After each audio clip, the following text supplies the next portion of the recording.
From Alabama. You're on the air. Greetings, Mr. Pakman. It is a pleasure to be here. I shall be swift.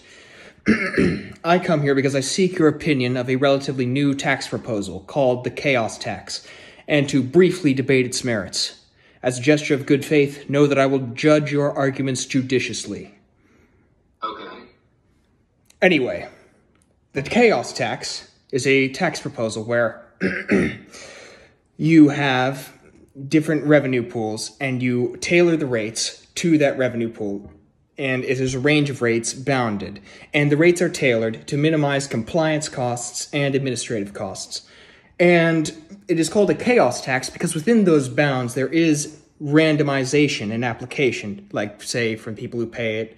And an example of revenue pool would be just financial transactions or sales, something like that. And this does sound a bit of a bizarre proposal, but there is precedent for randomization in tax proposals. For example, there was this one type of tax, forgive me, the exact name eludes me, but it was a sort of profits tax. An example given on the source that I was reading is that it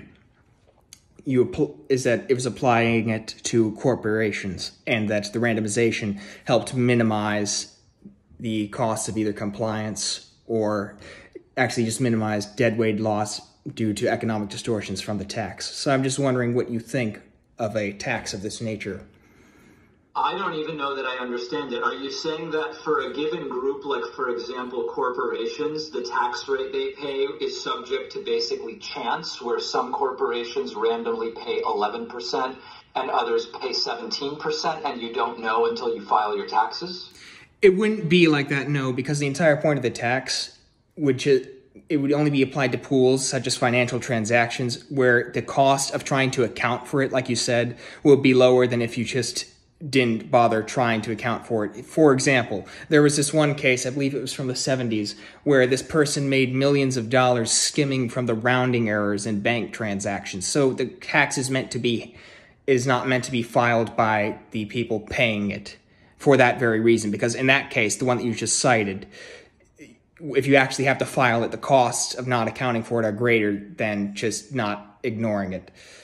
You know, I apologize. I have no idea what you're talking about. I may have a cognitive deficit. I just have no clue at all how what you're talking about would work. So let me study it, and then I'll follow up, okay? Well, it is a tax proposal of my own creation, so I can send you the literature that I have compiled. Ah, this is something you've come up with. Yes.